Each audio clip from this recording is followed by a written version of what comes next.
both worlds in China a bit. So we try to leverage the benefit of China on both sides of the scale. One being labor, which companies less and less are looking at, because of the total cost of ownership. And then the other being skilled workers, highly skilled engineers, educated project managers, things like that. So we keep that a strong sourcing arm with our engineers and sales function in Guangzhou, which is a major city in China. We wouldn't manufacture in Guangzhou. It wouldn't make sense for us, for our product. So we took our manufacturing to Shaoguan, which is further inland. And actually, Shaoguan is a tourist city for most Chinese nationals.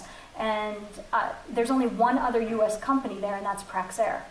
So for us, going in there, establishing a relationship with the local government and being very close to them, it was really a win-win for us and for the city. And we had to create that in order to make it worth it. And so the fully burdened labor rate, and when we talk about these things in the U.S., is anywhere from $35 to $55, $53 an hour. It fluctuates a bit. In Shaoguan, the fully burdened labor rate is $2.07. So you just see the significance there, and that's the reality of it. So while we talk about is it worth it for companies who are not currently offshoring work, you have to consider all of it. And you can't just look at the labor piece, like I said earlier. You have to consider the total cost of operations and ownership to accomplish that. But once you've done that analysis and it makes sense, for us it was a game changer. And it can be for other companies.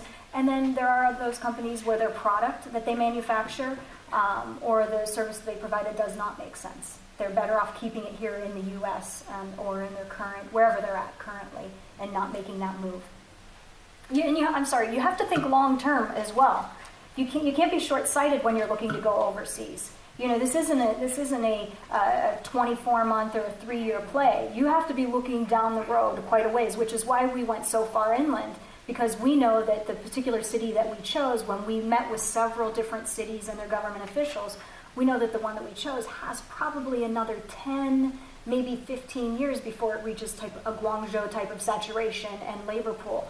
And so because we have that window in front of us, we know that we can leverage that for some time to come before we need to reconsider what we do with our manufacturing, as long as the global temperature stays the way it is currently and doesn't force our hand sooner. Can I go off that question a little bit further from a manual operation to an automated? Would you do that in the next step, or would you move on further inland? We've already done that, as I had said. We've already been able to reduce our labor force in Shaoguan by introducing automation.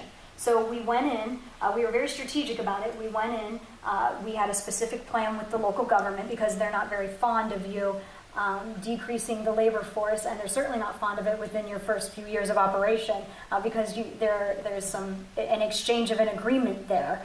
And so we were very candid with them and upfront. And so we went in, we hired the labor force that we needed, knowing that over the course of time, as we developed our manufacturing, we've done it very rapidly, we were going to introduce automation and reduce that. I have some good friends who own very, very large manufacturing companies in China and that employ thousands of people. And they've been able to reduce their workforce through automation. So it's still an effort that's being made. We're seeing that across our suppliers as well. I'm sure that Yen is seeing it, where China's becoming very focused on automation and reducing their own labor force. So, if I can, I want to make one more comment about the time and the investment. You got to have patience. If you're in a competitive, some of our companies that were in competitive environments, what happened is you're playing catch-up. One of your competitors sources through a import-export agent in Hong Kong and they save 10%. And then all of a sudden you're facing that. So by the time you do that yourself, they're going direct with a third-party supplier and they save costs again. A year goes by and you finally do it. Well, then they've set up local manufacturing.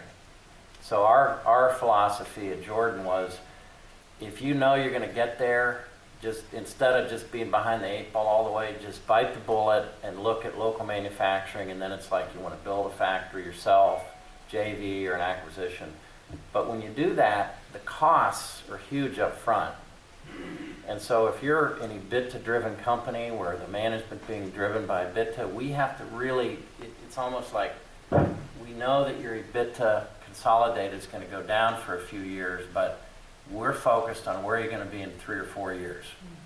And if this is going to get you much higher, you know, especially private equity firms like to help companies grow and then 5 or 7 years later help sell them, you're going to be in a much better place. But it's very hard getting through all the incentives and how you give people their bonuses and all this and that, and your bondholders wondering about stuff.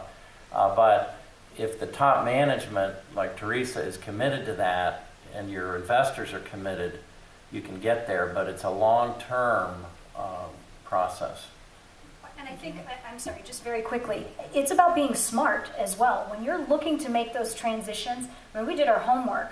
We really dug in. We did cultural training and understood the culture very well.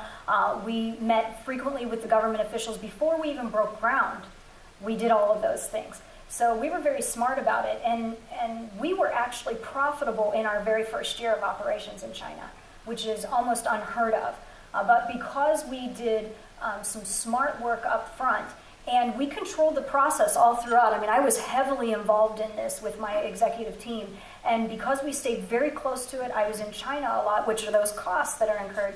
We were able to launch seamlessly. I mean, just a perfect launch almost, and have the right labor force, the right people in place. And all of that matters. I mean, understanding the contracts with the employees, you know, where do you hire your GM from when you're going to have somebody run it? We hired a GM from Hong Kong, which isn't always really popular in mainland China, but we did that because we wanted a specific skill set and specific mindset to drive our business and our company. And so there are a lot of factors to consider if you're going over and taking that leap to move. If I may, I just add one thing here. I don't think it's late to go into China, but don't go in there just me too. If you are the same as the other, you're not going there to win. You are going there to not to lose. If you want to go in there to win, you have to think about, you know, how you can differentiate yourself than other.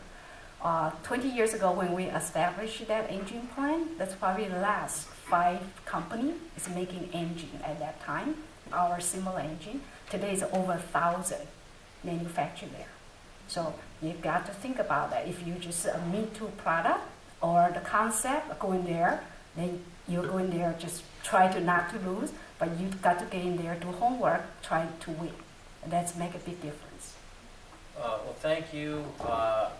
I know some of you may have some other questions. If so, the 3 of us would be happy to meet with you during a break or afterwards, and thank you very much. Wow, please join me in a really fascinating